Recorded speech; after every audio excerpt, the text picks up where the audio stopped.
script. I had been using dating apps for a couple of months when I matched with a man named Lucas. It was early December. My ex had moved out not long before, and the apartment felt painfully quiet every night. Lucas seemed normal. He said he worked in tech, liked hiking, and loved the holidays. He was charming in messages, quick, funny, attentive.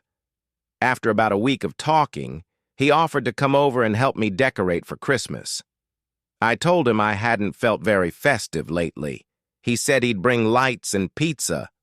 I agreed. We planned for a Saturday evening.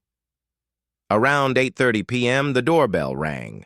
When I opened the door, the man standing on my porch did not look like the photos.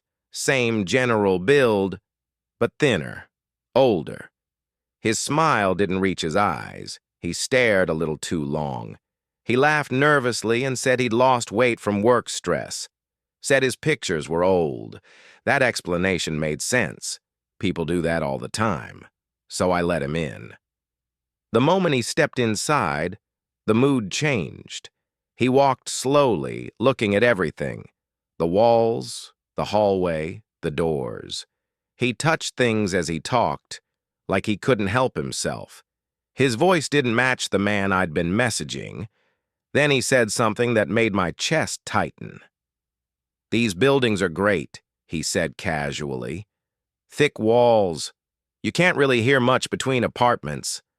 I smiled, pretended everything was fine. A minute later, I told him I needed to grab something from my bedroom. He followed me down the hallway even after I said I didn't need help. I stepped inside, turned around, and locked the door. My hands were shaking as I called the police. Before I could finish whispering my address, there was a knock, then another. Then I heard him say my name, slowly, softly, almost playful. The door handle started to turn.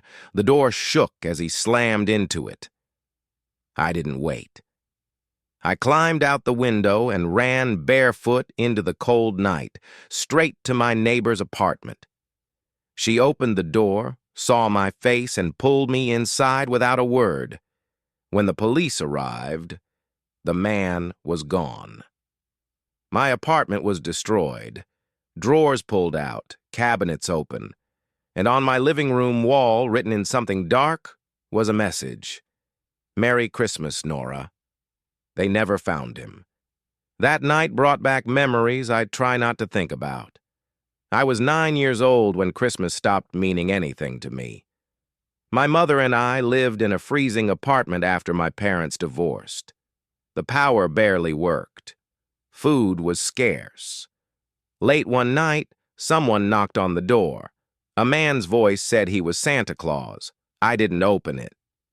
When I looked out the window, I saw him standing there, watching our apartment, smiling. I locked myself in the bathroom. The police came later. Nothing was ever the same again.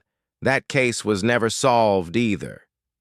Years later, I thought I had moved on. Last winter, my friend Emily and I rented a remote cabin in the mountains for Christmas Eve. Snow was falling heavily when we arrived. No neighbors, no lights, just trees. That evening, someone knocked on the door. A woman stood outside, pale, wide-eyed. She said she was a friend of the owner just checking on us. She kept trying to look past me into the cabin. We said we were fine and locked the door. Around midnight, Emily woke me up, gripping my arm. Someone was standing in our bedroom. It was the woman. She smiled. We survived that night. Barely. By morning, bloody handprints covered the porch and the car. Footprints led into the woods and disappeared. The police never found her. Now I don't celebrate Christmas. I don't open dating apps. And I don't answer doors at night. Because the scariest part isn't what happened. It's knowing they're still out there. Knocking, smiling, waiting for someone else to open the door.